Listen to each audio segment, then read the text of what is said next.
You're listening to an Anazao Ministries podcast.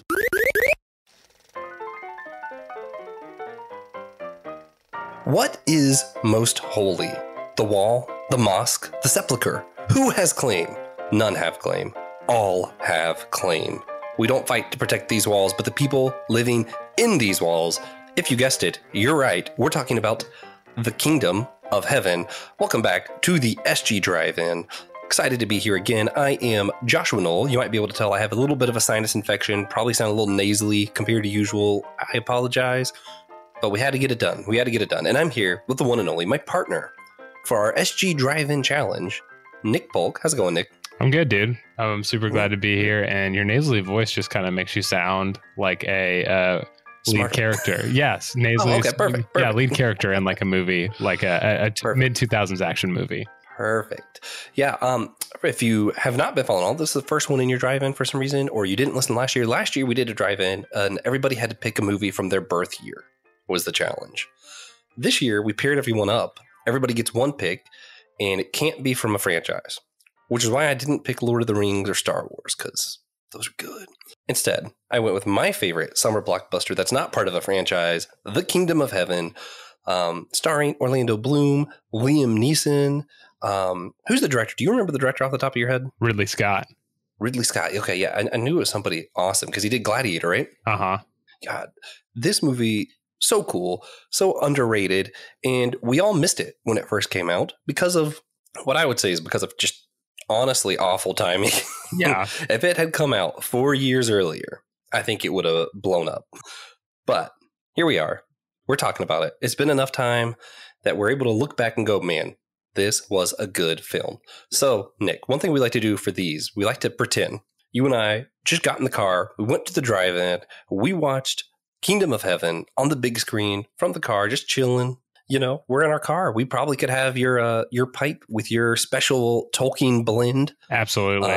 You know, we can't have alcohol, so I probably don't have the Brothers Bomb bourbon I told you about.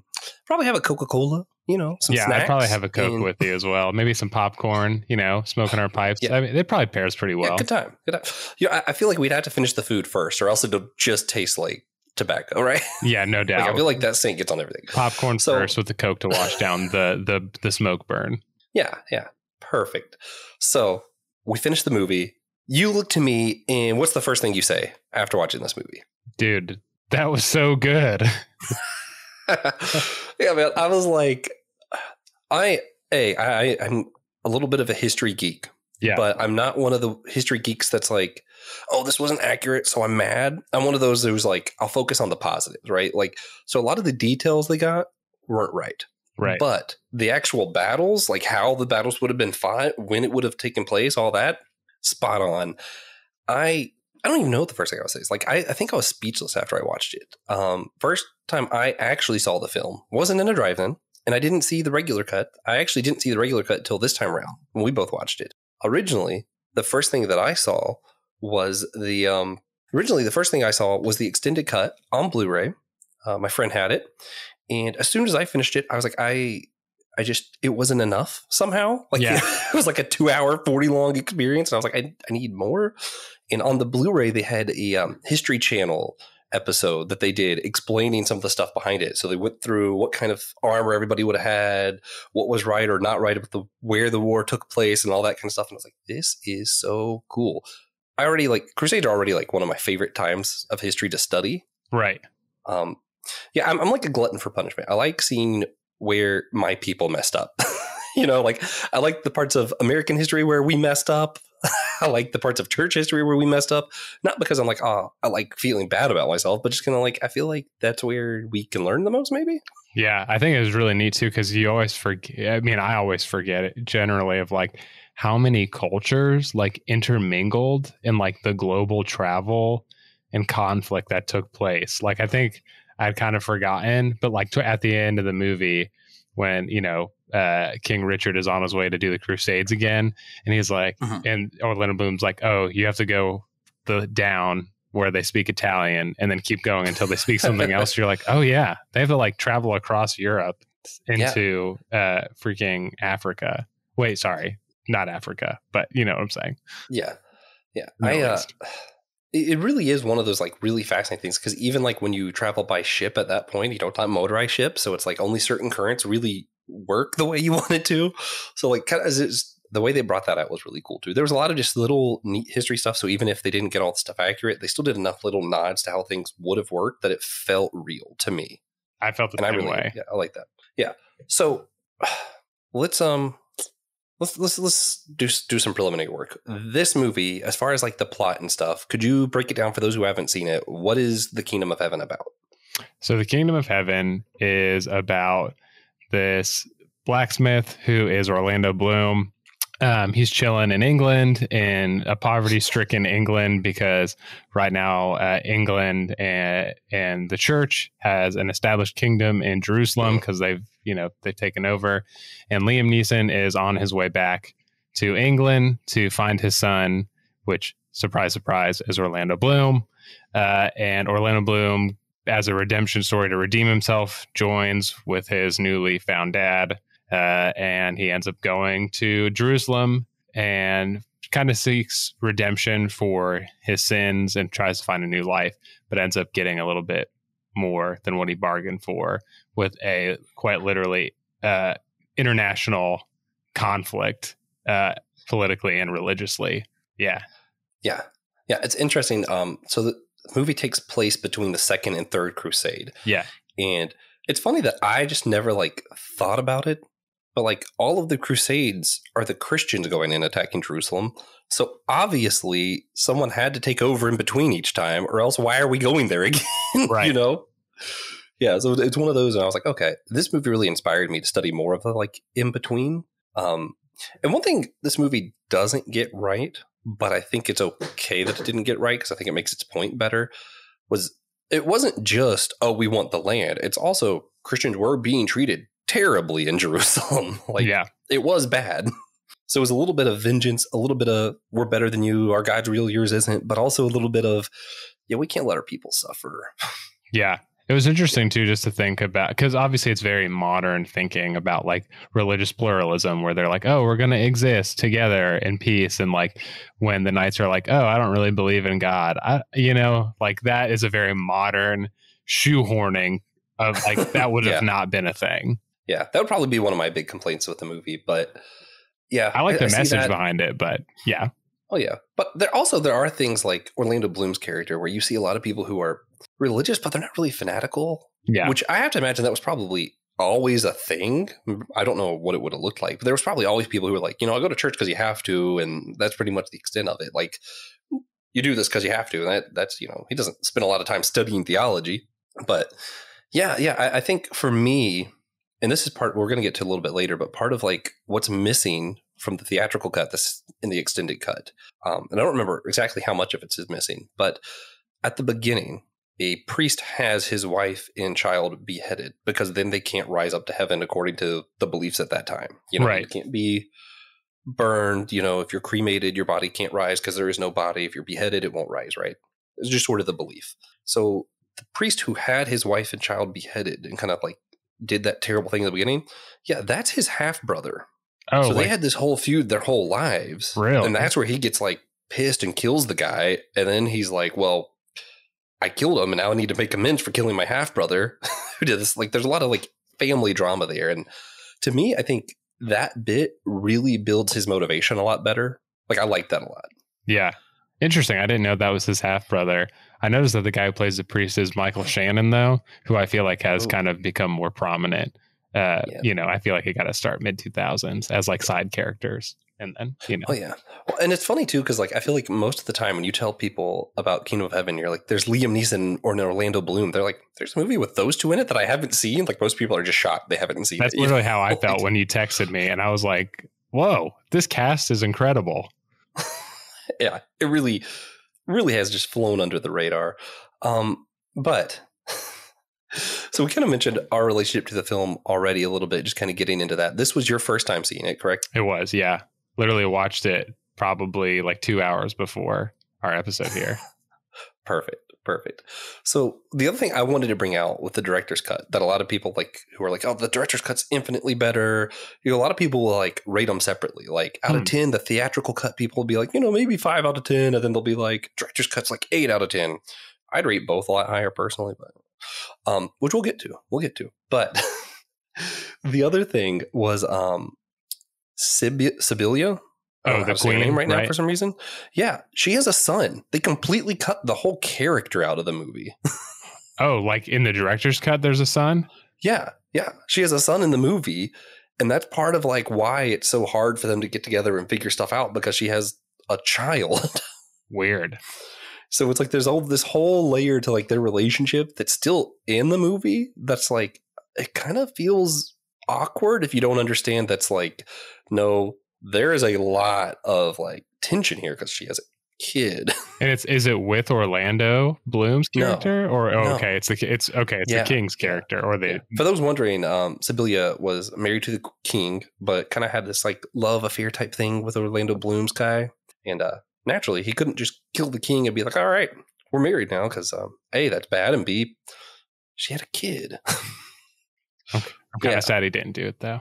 Yeah, me too. But it makes for an interesting story. I don't really get into romance that much. Yeah. So if Pang's listening, you're welcome. That particular story of those two, though, I was really getting into it. I was like, I could have seen more of that. That was interesting. It was. Yeah. Yeah. It gets because they cut it off pretty, I only watched the theatrical release, but I think like you said, there's a whole, because that was probably my one biggest thing where I felt like the dynamics between them was kind of off. And like you said, that's probably because they cut out a whole separate familial aspect of it. Yeah. Yeah. Which part of why they cut it. So 2005, it's not right after September 11. Right. But when they were making the movie, that was on everybody's mind. Everybody still, and I mean, even to this day, a lot of people still have a lot more prejudice about Islam and Middle Eastern peoples than we did before 9/11. Right. So it really changed a lot, like the original vision to what ended up on screen, because they were like, people don't really want to see Middle Eastern people as not evil right now. I know. I was really surprised that was how it was portrayed in 2005. I was like, dang, this is like humanizing, and like it doesn't make Muslims to look like complete tribal savages or something that most series or movies did back then. Yeah, well, and it's I'm understanding a lot of it is because the director was atheist. Interesting. Okay. Yeah, I can't remember his name again. What is wrong? Ridley Scott. Yeah. Thank you, Ridley Scott. Yeah. So which is funny, he kind of had a bias against Christians, and it does come out in this. Sure. But I think it makes for a better movie. Because, or maybe it's just, my bias, because I'm coming to this going, man, there is so much I learned from this on like how we treat other people, what our priorities actually are. The whole reason that Balin goes over to Jerusalem is, he has all the sin, he wants to repent. And the church at the time was saying, the way to make up for your sins, you can do penance by going on these crusades, by going to Jerusalem, like specific locations, fighting the Islamic peoples, that was what the church was telling people. Right. And mind you, in those times, it's not like he could have just cracked open his Bible and read, that's not what it says. They just have to trust that the church is telling the truth. Yeah, this is pre-Protestant Reformation. Yeah. Like it's like the Catholic Church. That's it. Yeah. So from that perspective, it's like, this is just truth. Now, actual historical account, I think Balin actually was born in Jerusalem. So it's a very different story in real life. Yeah. But for the movie's purposes, I think it helps a lot to remember. Yeah, pre-Protestant Reformation. So we're talking about what we loved and what we didn't love. What did you think specifically of the character of Balin?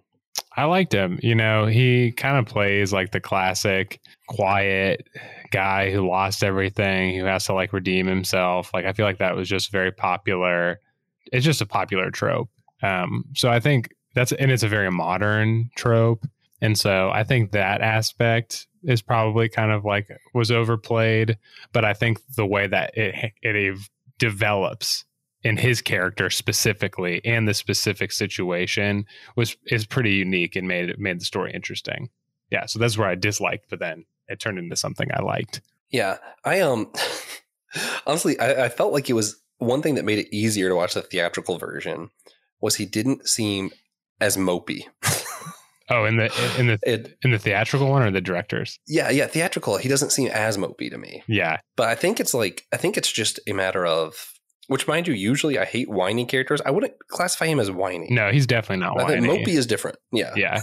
He is definitely brooding, silent type. Yeah. I think the big difference is like, which most people probably be fine with this. The director's cut, whenever they made it for the theatrical thing, one of the first things you cut is all that like empty time. So, when someone's just reflecting on their thoughts or just sitting in sadness, well, that's an easy thing to cut, Yeah.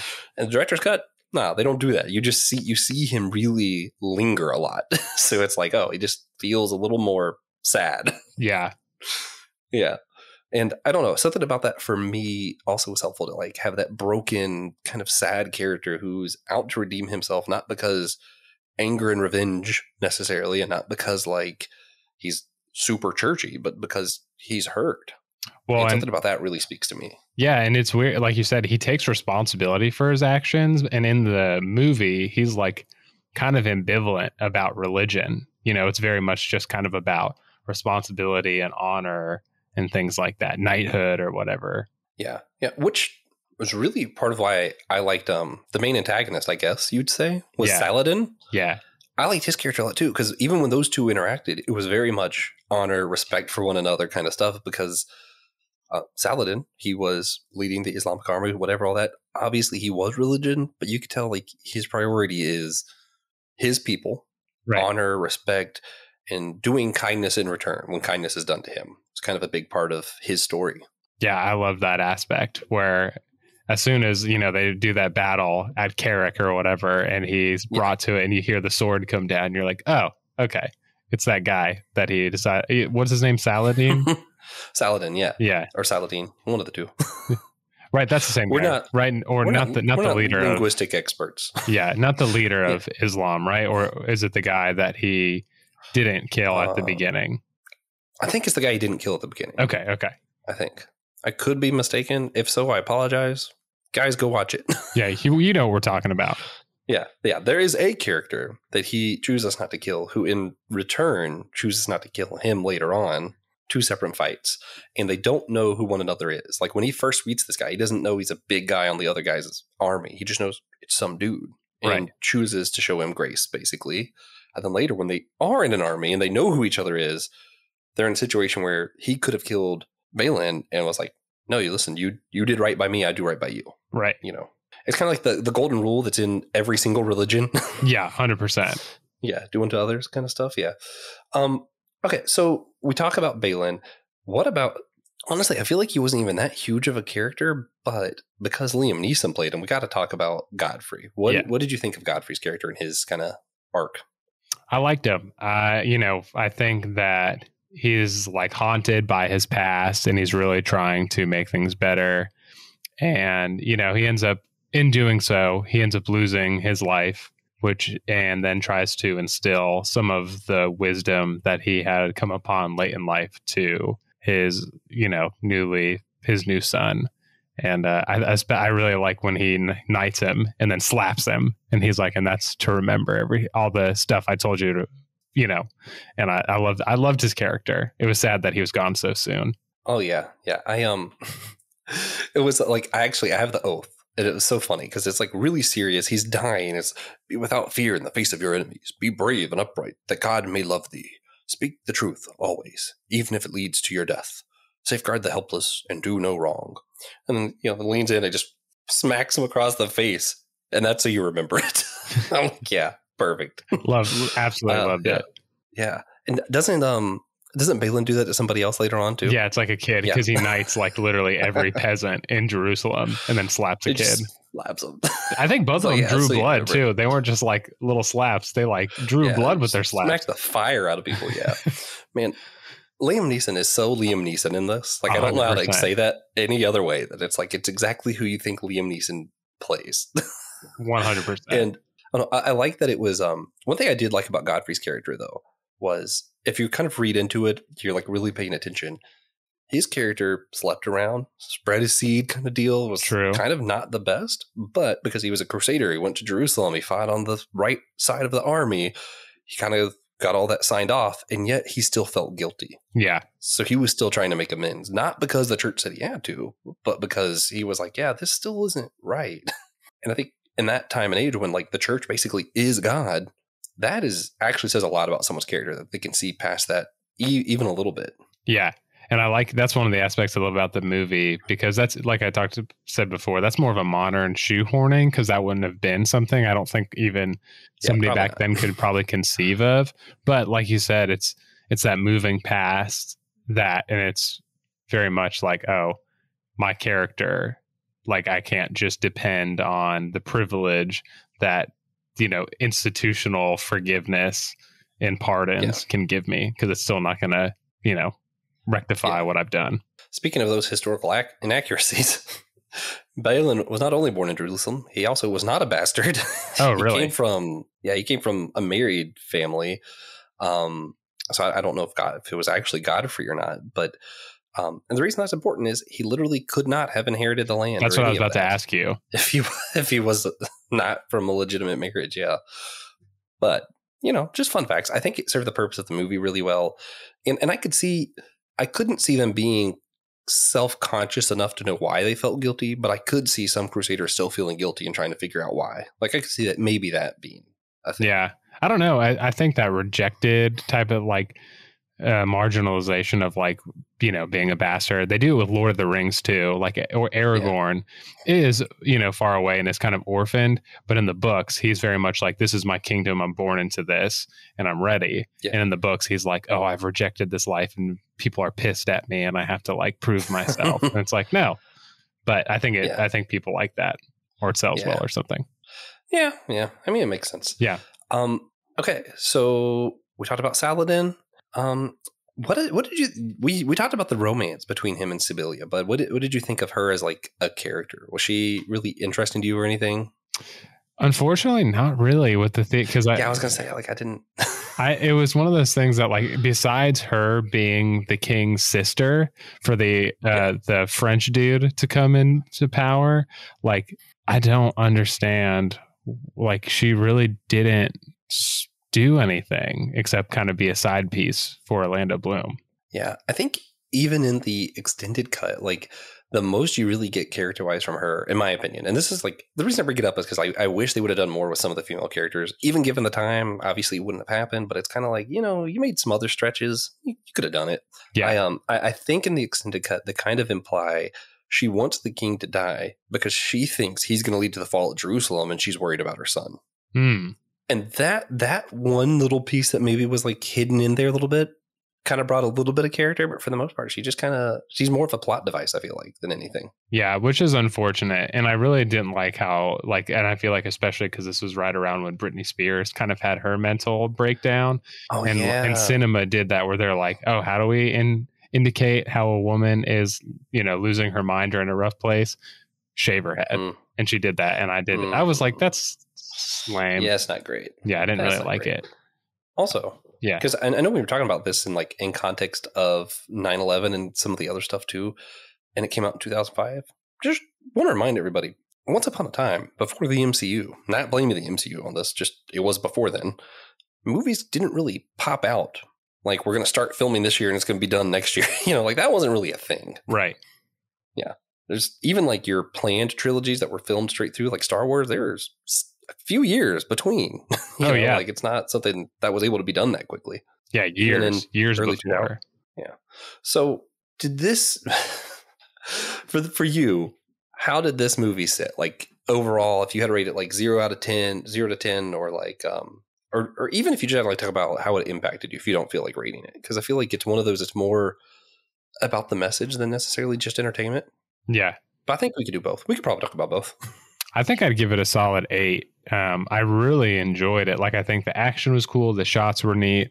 It's very much in that early 2000s kind of action movie stuff. But I think the messages was like, I was like, man, I am sad that I didn't see it till now, but I'm also kind of simultaneously happy because I was like 13 or something. So I wouldn't have gotten the nuances of that. And, just growing up in an evangelical Christian home right after post 9/11 in the United States, I would have been like, oh, this is making Muslims look peaceful. That's wrong. Instead of now where I'm like, man, I'm surprised that there's somebody promoting like, oh, the kingdom of heaven is called this in the movie because there's peace among Christians, Muslims, and Jews in the Holy Land, which is like unheard of, you know?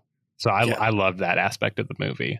Yeah. I always have such a hard time when I tell people this is one of my favorite movies because people just assume that a Christian talking about a movie called Kingdom of Heaven, it's a Christian movie. And they're like, I don't really like Christian movies. And I'm like, it is definitely not a Christian movie. Right. It is rated R for a reason. And it was very obviously directed by someone who is not religious. Yeah. Yeah. I don't know, man. I'd probably give it a 9. Okay. And I know I said like it's my favorite outside of franchises. Yeah. I do give some things a 10. But they're all in franchises. They're mostly Indiana Jones movies. No, I'm just kidding. There's at least one that I'd give a 10, though. But I really enjoy the movie overall. It's, for me, just I get a lot out of it emotionally. The music of the movie, even I have a few of the songs and different things that are like meditation soundtracks for me. That just great soundtrack. And like you said, the action. For me, a movie's either got to be really funny or just violent. Yeah, I love like I know some people like, oh, we can't watch violence and I'm like, listen, some people sexual stuff might be like the no-go for you to a movie. Some people it might be violence. If it's violence, hey, don't watch this. Yeah. For me, it's not violence. I'm okay watching. I'm like, I love war films, and this is like, it was like war film meets Lord of the Rings. Totally. And I was like, this is it. Yeah, it reminded me of King Arthur, you know, because that also came out around the same time. And I think there was a PG-13 version, and they had like a non-rated version. And I rented the non-rated version because I wanted to see the bloodshed. Perfect. Yes. That's another reason you should do the director's cut. There is more blood. Okay. I like it for the realism, you know? Yeah. For real. Yeah.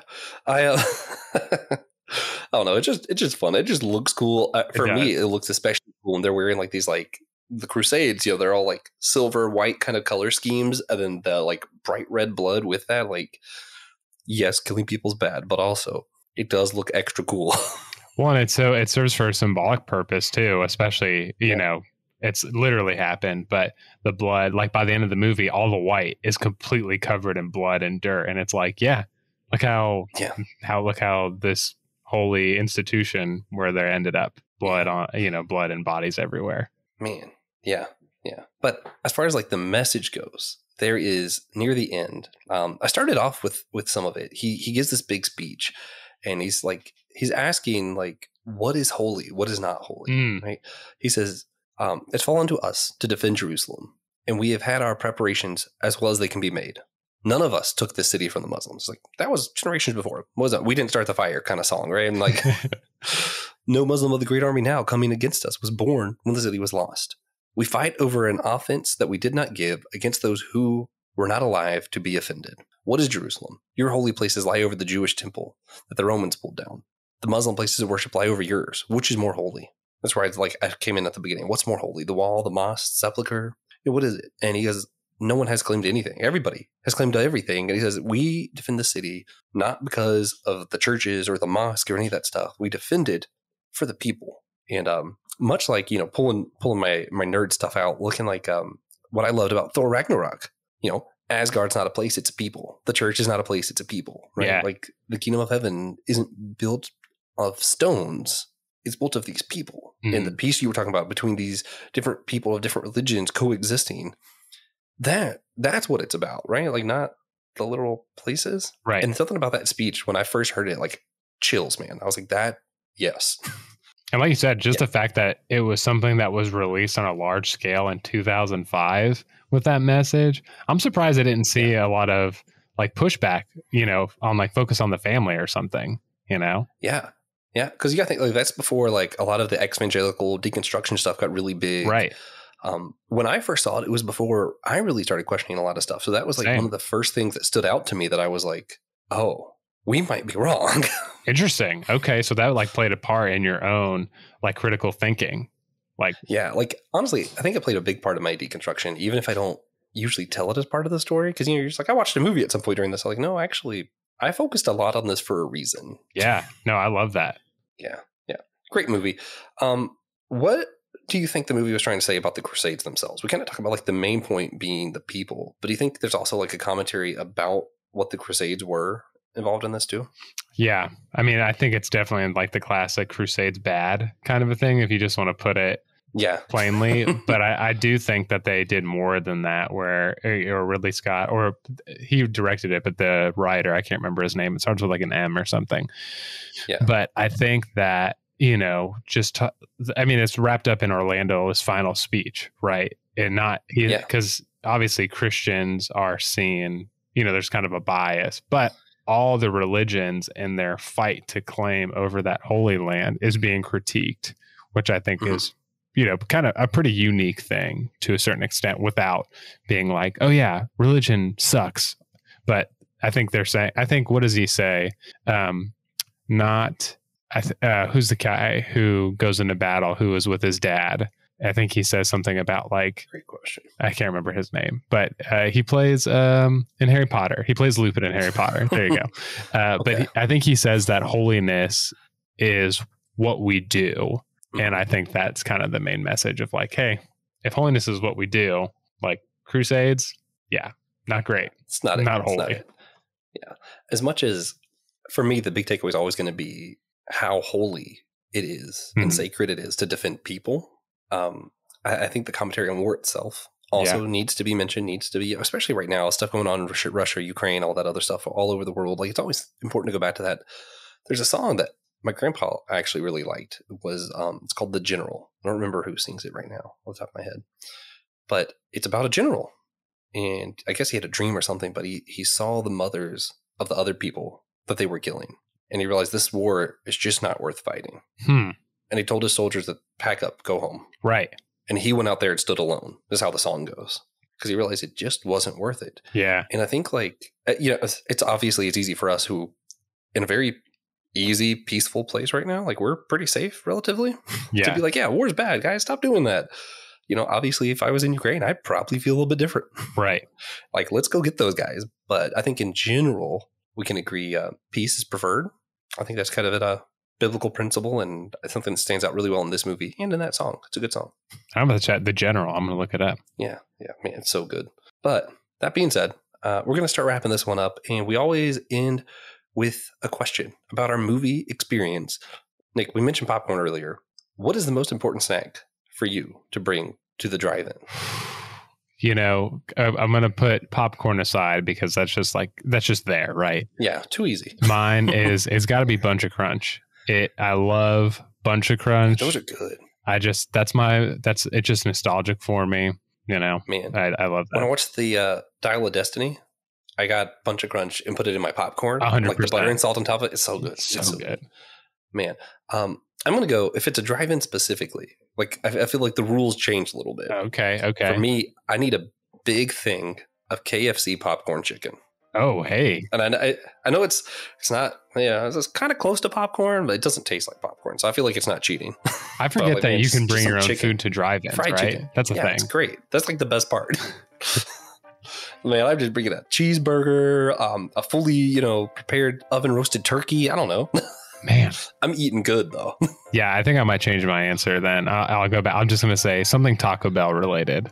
That's what I'm going for with a Baja Blast. The whole Taco Bell restaurant. It's coming with us. We're stopping at one of those like Taco Bell / KFCs. Yeah. Oh, let's go, dude. Like the joint restaurant? Yes. Perfect. Well, guys, thank you for joining us. Thank you, Nick, for watching my pick. And we look forward to yours next time in a few weeks. Yeah. But for now, guys, go ahead, leave us a rating and a review on Podchaser if you would, or if you're listening on Spotify or Apple Podcast, you can rate and review us there too. That is also helpful. And remember, we're all a chosen people, a geekdom of priests.